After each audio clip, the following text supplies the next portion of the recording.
नमस्कार. आज आपण एका प्रवासाला निघणार आहोत, रोम शहराच्या प्रवासाला.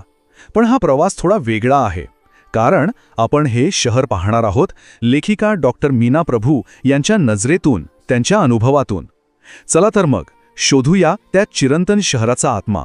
जरा विचार करा, एक असं शहर जे त्याच्या इतिहासासाठी, त्याच्या गजबजाटासाठी ओळखलं जातं, आणि तिथे पोहोचल्यावर स्वागत होतं ते फक्त शांततेने आणि अंधाराने. हो, डॉक्टर प्रभू यांच्यासाठी रोमची पहिली ओळख हीच होती, एक गूढ भव्य शांतता. आणि इथूनच सुरुवात होते त्यांच्या अनुभवाला. ही फक्त शहराची एक सफर नव्हती, ही होती त्या पहाटेच्या शांततेत शहराच्या आत्म्याशी झालेली पहिली ओळख. आता ही जी पोकळी त्यांना जाणवली ती काही रिकामी किंवा नकारात्मक नव्हती, उलट ती एका अपेक्षेने भरलेली होती.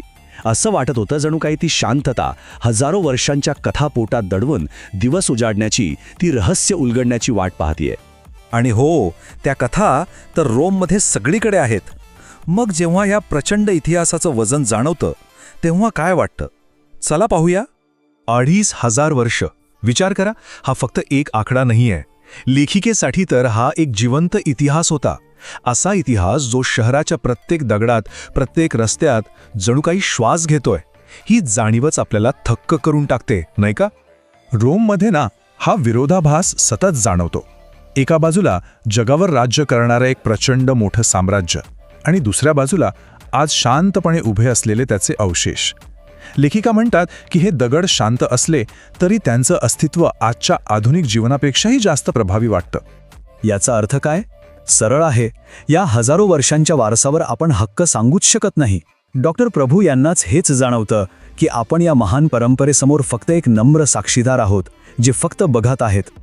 पण थांबा, रोम म्हणजे फक्त इतिहासाची भव्यता नाही. रोम म्हणजे दगडातून व्यक्त होणाऱ्या जिवंत भावना, आणि ह्या भावना सगळ्यात जास्त दिसतात तिथल्या कलेतून. आणि जेव्हा कलेचा विषय निघतो तेव्हा एक नाव समोर येतच, मायकेलँजेलो. त्याच्या कलाकृती लेखिकेच्या अनुभवाचा, त्यांच्या विचारांचा केंद्रबिंदू बनतात. इथे कलेचा अनुभव डोक्याने घेण्यापेक्षा मनाने घेण्याचा आहे. लेखिका स्वतः सांगतात की त्यांना शिल्पकलेतलं फार काही कळत नव्हतं, पण त्या शिल्पाची जी परिपूर्णता होती ती थेट मनाला भिडली. हीच तर कलेची जादू आहे, नाही का?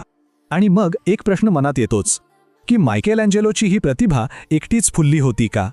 की तो सुद्धा त्याच्या आजूबाजूच्या त्या प्राचीन शिल्पांमधून प्रेरणा घेत होता, त्यांच्याशी संवाद साधत होता? बरं, हा कला आणि इतिहासाचा प्रवास आपल्याला कुठे घेऊन जातो? तर थेट त्याच्या केंद्रस्थानी, व्हॅटिकनमध्ये, जे या शहराचं कलात्मक आणि आध्यात्मिक हृदय मानलं जातं. लेखिकेने व्हॅटिकनमध्ये प्रवेश करण्याचा अनुभव खूप छान मांडलाय. सगळ्यात आधी दिसतो तो भव्य दर्शनी भाग, मग आत गेल्यावर तो अफाट विस्तार, नजर वर गेल्यावर दिसतो तो प्रचंड घुमट. आणि हे सगळं पाहताना शेवटी एकच जाणीव होते की या भव्यतेसमोर आपलं अस्तित्व किती लहान आहे. आणि ही भव्यता आली कुठून? तर ही अनेक महान कलाकृतींचा संगम आहे. यात ब्रामेंटेची रचना आहे, मायकेलँजेलोचा तो अप्रतिम घुमट आहे, आणि सगळ्यात महत्त्वाचं, हे ठिकाण सेंट पीटर यांच्या समाधीवर उभं आहे. शतकानुशतक हे एका मोठ्या आध्यात्मिक साम्राज्याचं केंद्र राहिलंय. तर मग हा सगळा इतिहास, ही कला, हे अध्यात्म, हे सगळं अनुभवल्यावर काय वाटतं? काय आहे या चिरंतन शहराचं गुपित? उत्तर सोपं आहे. रोममध्ये भूतकाळ कधी संपतच नाही. तो एक आठवण म्हणून राहत नाही, तर तो आपल्या सोबत चालतो. रस्त्यांवर, दगडांमध्ये, कलेमध्ये तो आजही जिवंत आहे, आजही श्वास घेतो. आणि लेखिकेचं हे वाक्य बघा, सगळं पाहिल्यावर शहर तुमचं मन व्यापून टाकतं. रोमचा आत्मा तुमच्या सोबत राहतो.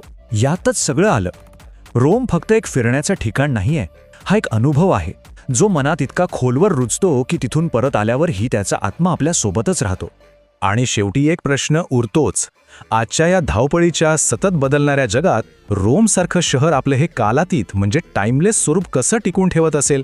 काय असेल याचं रहस्य? हा प्रश्न आपल्याला विचार करायला भाग पाडतो.